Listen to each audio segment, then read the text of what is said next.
March 14th, 1944. A secured laboratory on the outskirts of Tokyo. Commander Takeshi Nakamura lowered his magnifying glass and stepped back from the workbench, his hands trembling slightly as he reached for his notebook. Before him lay the remains of an American 5-inch artillery shell, recovered intact from shallow waters off Truk Lagoon 3 weeks earlier. The shell had failed to detonate. That failure would prove more illuminating than any explosion. Inside the shell's nose, where Japanese ordnance experts expected to find either a simple contact mechanism or perhaps a clockwork timing device, Nakamura and his team had discovered something that fundamentally challenged their understanding of what was militarily possible. A complete miniature radio transmitter and receiver, no larger than a sake bottle, packed with delicate glass vacuum tubes that had somehow survived being fired from a gun at accelerations that should have reduced them to powder. These tiny tubes, each barely the width of a chopstick, had endured forces exceeding 20,000 times the pull of Earth's gravity. If you're enjoying this deep dive into the story, hit the subscribe button and let us know in the comments from where in the world you are watching from today. The implications were staggering. The device represented not merely an advancement in fuze technology, but a demonstration of industrial and scientific capabilities that Japanese engineers had concluded were decades away from practical deployment. In the 6 hours since the team had carefully extracted and examined the fuse, Nakamura had drafted 3 separate technical reports, each more alarming than the last. The final report, marked with the highest security classification, contained a single conclusion that would reshape Japanese tactical doctrine for the remainder of the war. America possessed manufacturing capabilities beyond anything Japanese intelligence had estimated. What Nakamura could not yet know, as he documented every component of the mysterious device on his workbench, was that this single captured fuse represented only a tiny fraction of an industrial achievement so vast it would ultimately help determine the war's outcome. By March 1944, American factories were producing 40,000 of these complex devices every single day, using the labor of 80,000 workers across 87 firms operating 110 factories. The device in Nakamura's laboratory was one of millions that would be manufactured before war's end. The story of how Japanese engineers came to examine this revolutionary weapon began not in Tokyo's laboratories, but in the workshops and proving grounds of the United States, where in the summer of 1940, American scientists had been tasked with solving a problem that every major military power had attempted and abandoned as impossible. The challenge was straightforward in concept, yet seemingly insurmountable in execution. Enemy aircraft were devastating Allied naval forces. Conventional anti-aircraft guns required either a direct hit, extraordinarily difficult against targets maneuvering at 300 miles per hour, or timed fuses set to explode at predetermined altitudes. The statistics told a grim story of futility. At the war's outset, it required approximately 20,000 shells to destroy a single enemy aircraft. Some estimates ranged as high as 100,000 rounds per kill. The concept of a proximity fuse had been considered for decades. Create a fuse that could detect when it approached a target and detonate automatically. Simple in theory, impossible in practice given the technology of the 1930s. Germany had explored proximity fuses as early as 1930, developing over 30 different designs. By 1939, German researchers had concluded the technical challenges were insurmountable. The British had reached further. By 1939, researchers had conceived of using small Doppler radar systems. They tested prototypes on rockets, which faced far less severe acceleration than gun-fired shells. But Britain's program was stymied by 2 critical obstacles. The cost was astronomical, and Britain's industrial capacity was already stretched to breaking. More fundamentally, they could not solve the miniaturization problem. The smallest vacuum tubes available, those used in hearing aids, were still far too delicate to survive the violent acceleration of being fired from a gun. By 1941, British scientists had working prototypes that functioned perhaps 50% of the time under ideal conditions. For military use, this was inadequate. The British shared their research through the TIZAD mission when America entered the war. but it would be American scientists and American industry that actually made it work. The Americans took the British research and did what no other nation could. They actually built it. Not a laboratory curiosity, but a mass-produced weapon that could be manufactured by the millions. Merle Tuvey's Section T, at what became the Applied Physics Laboratory of Johns Hopkins University, settled on a radio-based proximity fuse using Doppler radar principles.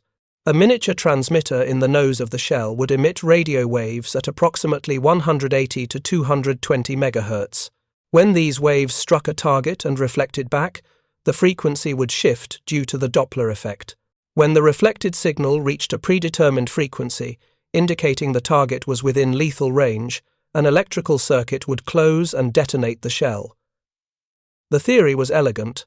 Making it work was another matter entirely. Consider the engineering challenges that would eventually confront Commander Nakamura and his team. The fuse had to fit into the nose of a 5-inch artillery shell, leaving room for 7 pounds of high explosive.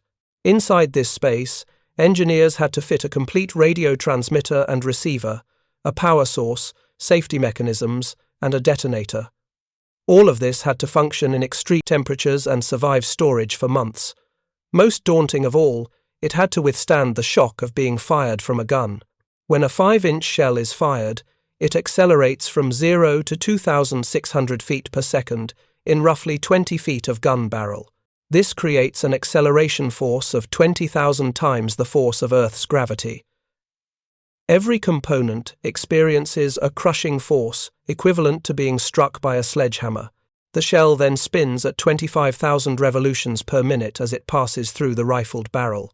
And after surviving this violence, the delicate electronics had to function perfectly during the few seconds of flight time before reaching the target. James Van Allen, a young physicist who joined the Applied Physics Laboratory in April 1942 as a founding member, faced the task of developing what the team called rugged vacuum tubes. He started with miniature tubes that Raytheon and Sylvania had developed for hearing aids. These were designed for the gentle environment of sitting in someone's pocket, not the violence of artillery fire. Working with Sylvania Company engineers, Van Allen redesigned the tubes from first principles. The glass envelopes were thickened and carefully annealed. The internal filaments and grids were redesigned with shorter spans and heavier cross-sections. The tubes were potted in wax inside the fuse body, which cushioned them against shock.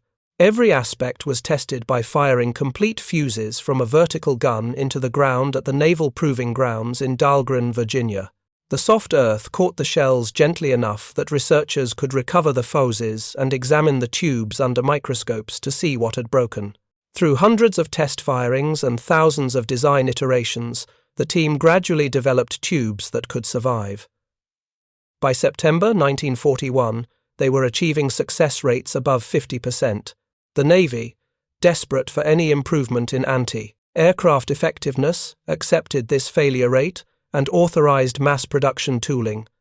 The engineers were confident they could improve reliability during the production ramp-up, and they were right. By early 1943, reliability had climbed above 90%. But vacuum tubes were only one challenge among many. The battery had to generate sufficient power while surviving both the firing shock and the extreme centrifugal forces from the shell's rotation. Conventional dry cell batteries failed immediately. The solution was a wet cell battery activated by centrifugal force during firing. As the shell spun, liquid electrolyte was forced against contact strips, generating electrical power. This design was brilliantly simple and remarkably reliable.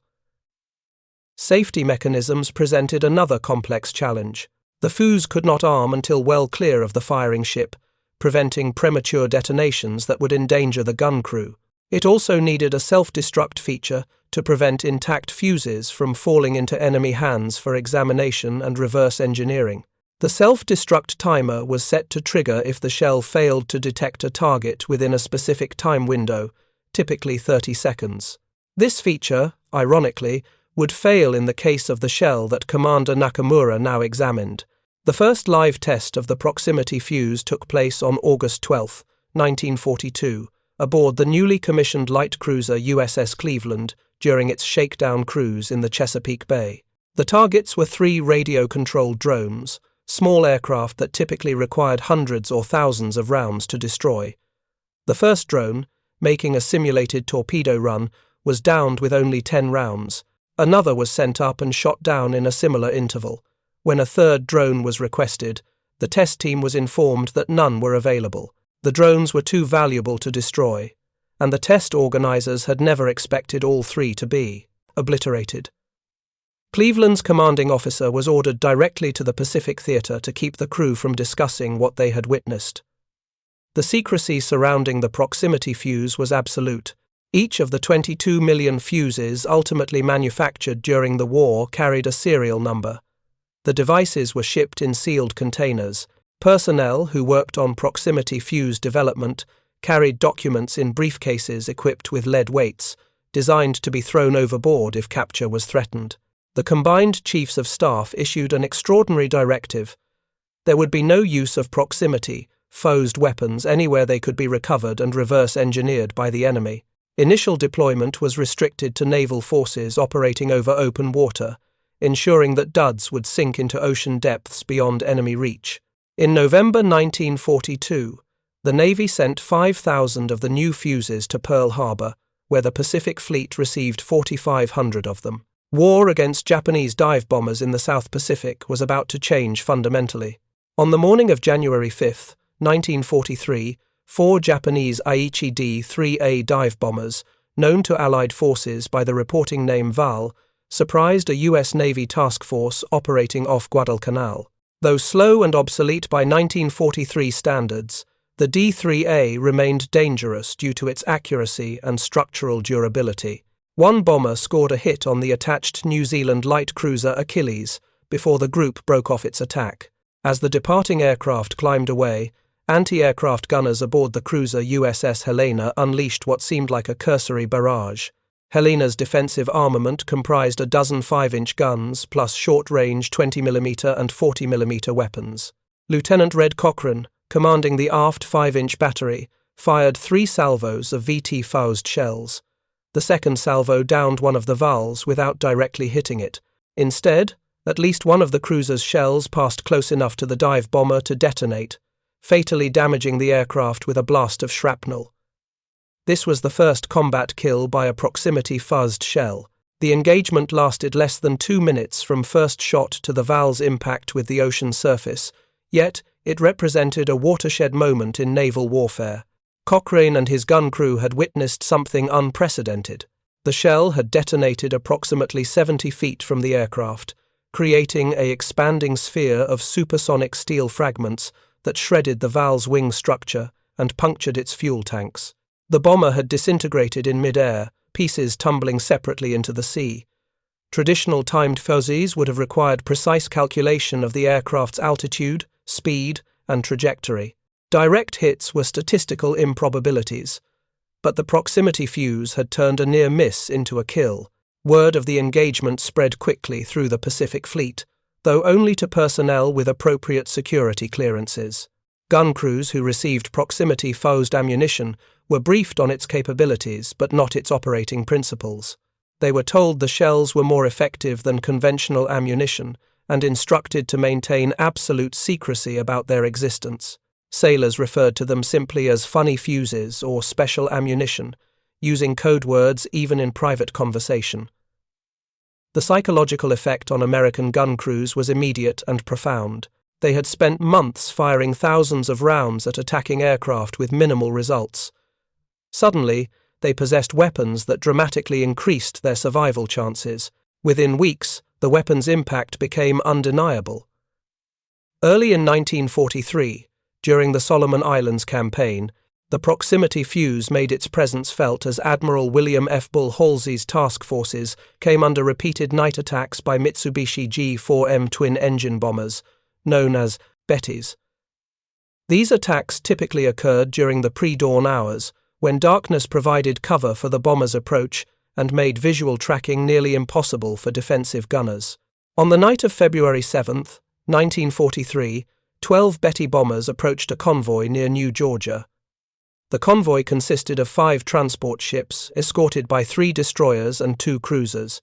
American radar detected the incoming formation at a range of 40 miles, providing ample warning. As the Bettys reached attack range, the escort vessels opened fire with proximity-fused ammunition. Navy historian Samuel Eliot Morrison wrote that the night flickered with muzzle flashes, tracers, flares, float lights, and the flaming pyramids of splashing Bettys. 5 of the attackers were destroyed before reaching release points for their torpedoes. The remaining aircraft jettisoned their weapons and fled. The convoy suffered no damage. Intelligence officers who interrogated survivors from a Betty shot down that night recorded testimony that would prove prophetic. The pilot, rescued after his aircraft crashed offshore, described shells exploding around his bomber with uncanny accuracy. He stated that defensive fire seemed to track his aircraft even when he took evasive action. Multiple near misses damaged his engines and controls, before a final explosion tore away his left wing. He expressed confusion about American gunnery capabilities, noting that shells appeared to explode at precisely the moment they passed closest to his aircraft. Japanese intelligence officers dismissed his account as combat stress and disorientation.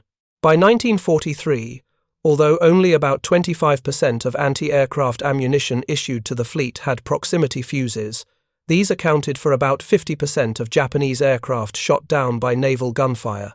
This made them approximately 300% more effective than timed or impact fuses.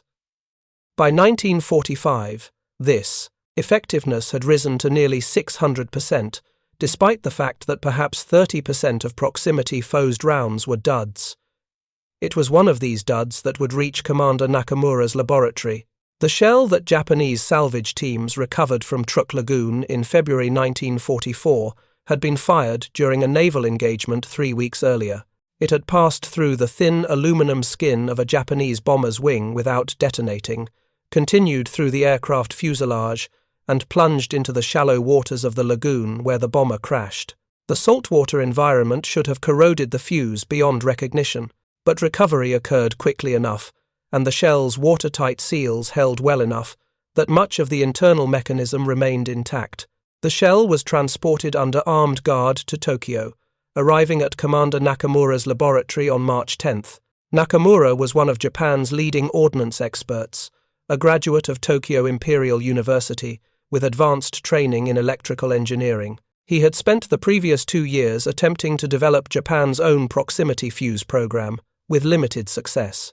Japanese engineers had created a photoelectric fuse for aerial bombs using a pulsing light source, but this design worked only in daylight and could be fooled by sun reflections. It had been deployed exactly once, in a dropped bomb, far too late in the war to matter. The examination of the American fuse began on March 14th. Nakamura assembled a team of 7 specialists, including 3 electrical engineers, 2 ordnance experts, a metallurgist, and a technical illustrator. They established protocols for the examination before touching the device. Every step would be documented with photographs and detailed drawings. Measurements would be taken in metric and traditional Japanese units for cross-reference. Components would be removed in sequence, with careful attention to their arrangement and interconnections. The work proceeded with surgical precision.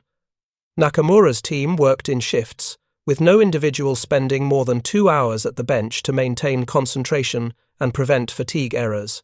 The first day was devoted entirely to external examination and documentation. They measured the fuse's dimensions, noting that it fit perfectly into the shell's nose cavity with minimal wasted space. They examined the threading and seals, observing watertight gaskets that had protected the interior despite immersion.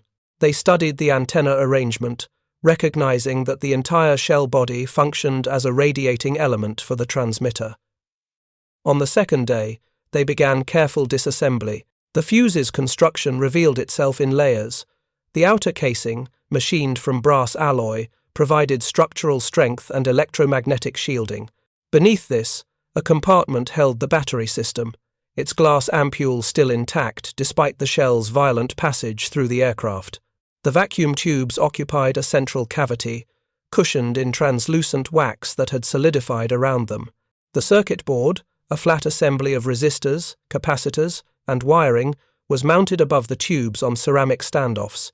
Each component received individual attention.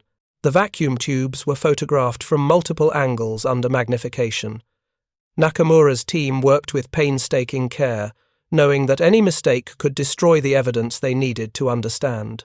They photographed every component from multiple angles. If you find this story engaging, please take a moment to subscribe and enable notifications. It helps us continue producing in-depth content like this. They measured dimensions to the 1/10 of a millimeter. They carefully noted the arrangement of wiring, the positioning of components, the materials used in construction. What they discovered both amazed and demoralized them. The vacuum tubes were unlike anything Japanese industry produced. Each tube was less than 6 centimeters in length and barely 2 centimeters in diameter. The glass envelope was thicker than conventional tubes, carefully annealed to resist shock. The internal elements, the filaments and grids and plates, were designed with remarkable attention to mechanical as well as electrical properties. Short spans minimized vibration, heavy cross-sections resisted deformation. Every weld point showed evidence of precision manufacturing techniques. One engineer spent an entire afternoon examining a single tube under high magnification, documenting construction techniques that Japanese manufacturers had not implemented. The filament, rather than being a simple wire coil, consisted of multiple strands wound in a helix pattern that distributed mechanical stress evenly during acceleration. The grid structure used thicker wire than Japanese designs, sacrificing some electrical performance for mechanical strength. The base pins were reinforced with ceramic collars that prevented cracking where metal met glass. Every design choice reflected optimization for surviving extreme forces rather than maximum electrical efficiency. The circuit design was equally impressive. The oscillator operated at frequencies higher than Japanese radar equipment could reliably generate. The detection circuit used a differential amplifier that ignored long-duration signals from ground or ocean surfaces while responding to the specific frequency shift caused by approaching aircraft. This design also provided resistance to jamming, though Japanese forces never developed effective countermeasures because they lacked working examples to analyze. The battery system was perhaps the most elegant component. Nakamura's team spent an entire day examining the wet cell design, marveling at its simplicity and reliability. The electrolyte was contained in a small glass ampule. During firing, centrifugal force shattered the ampule and forced the liquid outward against contact strips arranged around the fuse's circumference. The chemical reaction began instantly, providing power within a fraction of a second. This design solved multiple problems simultaneously. It was compact, reliable, and required no external activation.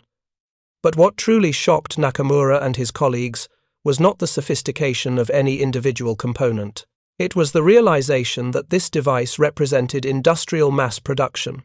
The precision machining, the quality of materials, the consistency of manufacturing all indicated production at extraordinary scale. This was not a prototype or a limited-run experimental weapon.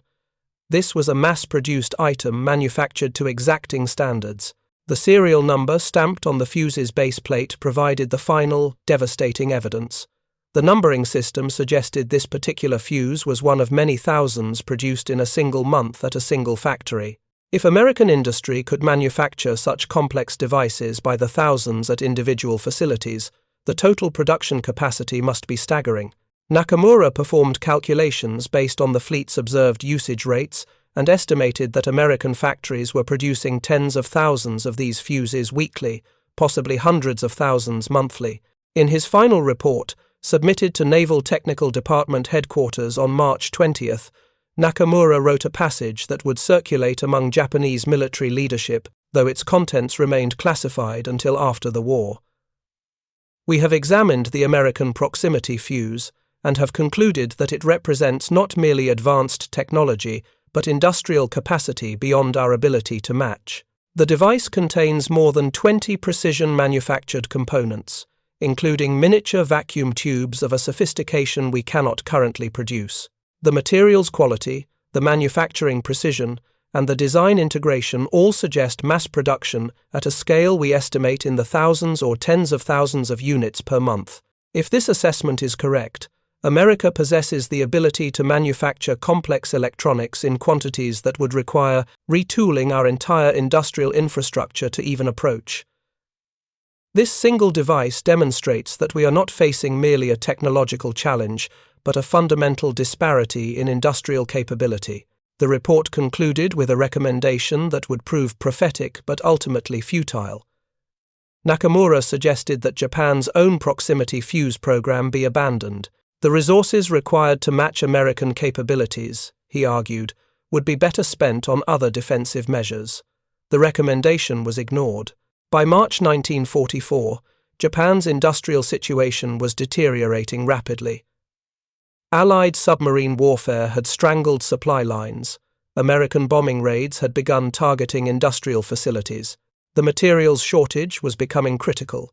Even if Japanese engineers could replicate the American design, which was doubtful given the vacuum tube technology gap, Japan lacked the industrial capacity to produce such devices in meaningful quantities. The Americans, meanwhile, continued improving and expanding their proximity fuze program. By late 1944, production had reached 70,000 units per day. 5 separate companies assembled the fuses, with 87 firms providing components across 110 factories. The workforce exceeded 80,000 people, predominantly women, who turned out 1 million vacuum tubes every 2.5 days. The cost per fuse fell from $732 in 1942 to as low as $18 in 1945. The program's total cost approached $1 billion in wartime money, roughly $15 billion in modern terms. This extraordinary investment produced a weapon available in unlimited quantities by late 1944. Fire missions that would have been questionable with conventional ammunition became routine. Suspected enemy positions could be saturated. Defensive fire plans could cover vast areas with overlapping patterns. The psychological effect on Japanese forces was as significant as the physical impact. Pilots who survived encounters with proximity-fused fire reported that aircraft seemed to explode spontaneously without being hit directly. The phenomenon was terrifying and demoralizing. Traditional defensive maneuvers, designed to evade directly aimed fire, proved useless against shells that detonated based on proximity. After the war, Japanese military officials stated that the uncanny accuracy of American anti-aircraft guns, destroying their dive bombers without apparently hitting them, was one factor that led to the adoption of kamikaze tactics. If conventional attack methods were futile against defenses that could destroy aircraft without direct hits, the logic went, then suicide attacks that pressed home until impact might be the only effective option. This calculation, while grimly rational given the circumstances, represented a fundamental acknowledgement that Japanese forces were facing weapons they could neither match nor counter effectively. The proximity fuse's effectiveness peaked during the Okinawa campaign from March through August 1945. On May 11, 1945, the destroyers USS Evans and USS Hadley were stationed off the coast of Okinawa as radar pickets when over 150 kamikaze aircraft attacked both ships. Using proximity-fused ammunition, the destroyers' gun crews shot down approximately 65 aircraft. Only 6 partially destroyed aircraft or pieces of aircraft penetrated the defensive fire to strike the ships. According to the official combat report, the horizon from the east to the northwest was filled with burning planes. Despite the damage both destroyers sustained, they remained afloat and were eventually repaired and returned to service. The engagement demonstrated both the effectiveness of the proximity fuse and the desperate determination of Japanese forces in the war's final months. Back in Tokyo, Commander Nakamura continued his work throughout 1944 and into 1945, though the resources available to him dwindled steadily. His laboratory lost personnel to combat assignments, materials became scarce. Allied bombing raids forced multiple evacuations and relocations. By the spring of 1945, Nakamura's research program existed primarily on paper. The proximity fuse he had examined in March 1944 remained in his laboratory, a constant reminder of the technological and industrial gap that had helped seal Japan's fate. In the war's final months, as American forces closed in on the home islands, Japanese military leadership began preparations for the expected invasion. These plans included detailed analysis of American weapons capabilities, including proximity-fused artillery. Intelligence estimates, based partly on Nakamura's research, concluded that American forces would employ proximity fuses in overwhelming quantities during any amphibious assault. Defensive positions would be subject to artillery barrages of unprecedented lethality. Traditional fortifications designed to protect against ground-burst shells would provide minimal protection against airbursts, optimized to shower shrapnel down on exposed personnel. The defensive doctrine developed in response emphasized maximum dispersion and deep underground shelters. But these measures, while tactically sound, represented acknowledgement that Japanese forces could not effectively counter the weapons they would face. The planned defense of the home islands would have been extraordinarily costly for both sides, with casualties estimated in the hundreds of thousands or millions. The atomic bombs dropped on Hiroshima and Nagasaki in August 1945 rendered these plans moot. Japan surrendered before the massive conventional invasion could begin. In post-war interrogations, Japanese military officials were asked about their understanding of American weapons capabilities. The proximity fuse featured prominently in these discussions. Officials confirmed that they had recovered and examined several duds during the war, though most had been too damaged by seawater or impact to provide useful information. The shell, examined by Commander Nakamura in March 1944, had been the most complete example Japanese intelligence obtained. When asked whether Japanese forces might have developed countermeasures if they had understood the fuse's operation earlier in the war, officials were unanimous in their assessment. The technical principles were not mysterious. Japanese scientists understood radar and Doppler effect. What they could not match was the industrial achievement. Even with complete understanding of the technology, Japan lacked the manufacturing infrastructure, the materials, and the skilled workforce to produce such devices at militarily significant scale. The proximity fuse's post-war legacy extended far beyond its immediate military applications. The miniaturization techniques developed during the war influenced the entire electronics industry. The quality control methods became standard practice in manufacturing. The workforce training programs demonstrated that complex technical work could be performed by people without advanced education, given proper instruction and supervision. These lessons shaped post-war industry in America and eventually globally. The scientists and engineers who worked on the fuse went on to distinguished careers. James Van Allen became one of the founding figures of space science, discovering the radiation belts that bear his name. Merle Tuve continued leading scientific research at the Carnegie Institution. Dozens of others joined universities, industrial laboratories, and government research facilities, bringing expertise in miniaturization, electronics, and systems engineering. The intellectual capital developed during the Proximity Fuse program helped establish American leadership in electronics and technology throughout the second half of the 20th century. The industrial infrastructure created for fuse production found new uses after the war. Factories that had manufactured vacuum tubes converted to producing television tubes and consumer electronics. Workers trained in precision assembly became the workforce for the emerging electronics industry. Supply chains established for fuse components supported the growth of consumer electronics markets. Commander Nakamura survived the war, though his laboratory and most of his research were destroyed in the final months of fighting. In post-war years, he became a professor of electrical engineering at Tokyo University, where he taught a generation of Japanese engineers who would help rebuild their nation's industrial capacity. He rarely spoke of his wartime work, but colleagues recalled that he kept a single photograph on his office wall.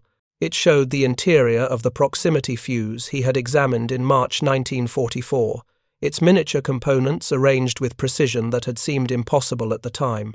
The story of the proximity fuse is ultimately a story about industrial capacity, technological innovation, and the different paths nations took through World War II. Germany invested heavily in advanced weapons like jet aircraft and ballistic missiles. These were impressive achievements, but came too late, and in too few numbers to affect the war's outcome. America invested in technologies that could be mass-produced immediately. Proximity fuses, while sophisticated, were designed from the start for mass production. Every decision in their development prioritized manufacturability and reliability. The result was a weapon available in overwhelming numbers when needed. This reflected a fundamental difference in strategic thinking. Germany and Japan sought war-winning superweapons that would offset Allied numerical superiority. America sought effective weapons that could be produced in quantities that made numerical superiority overwhelming. The proximity fuse was not a superweapon. It was a very good weapon produced in very large numbers. That approach proved decisive. In the final accounting, the proximity fuse represented everything that made American industrial power dominant in World War II. It combined advanced technology with practical engineering. It required massive investment but produced proportionate results. It was sophisticated yet manufacturable, effective yet affordable at scale, innovative yet reliable. It was a perfect example of how America fought and won World War II, by solving impossible problems through the application of extraordinary resources, brilliant engineering, and an industrial base that could produce technological miracles by the millions. The Japanese engineers who examined captured proximity fuses understood this implicitly. In their technical reports, preserved in archives opened after the war, they consistently described the fuse not merely as a clever weapon, but as a demonstration of comprehensive superiority in science, industry, and national organization. The device that Commander Nakamura examined on his workbench in March 1944 had revealed a truth more devastating than any explosion. Japan was fighting an enemy with capabilities beyond its ability to match or counter. That realization, shared by military leadership who read Nakamura's reports, informed Japanese strategic calculations throughout the war's final 18 months. It explained the shift to kamikaze tactics, the emphasis on defensive fortifications, and the preparations for a suicidal defense of the home islands. These measures were not chosen because they offered hope of victory, but because they represented the only available options when facing an enemy whose industrial capacity rendered conventional military calculations obsolete. The examination of a single device in a Tokyo laboratory had shown them the future, and that future was one they could not escape through courage or tactical innovation alone. They were witnessing not just Allied technological ingenuity, but the instrument of their defeat. The mathematics were irrefutable, the engineering unmatched, the strategic implications inescapable. They fought on because duty and honor demanded it, but they knew. The device on that workbench had shown them everything. Thank you for watching. For more detailed historical breakdowns, check out the other videos on your screen now, and don't forget to subscribe.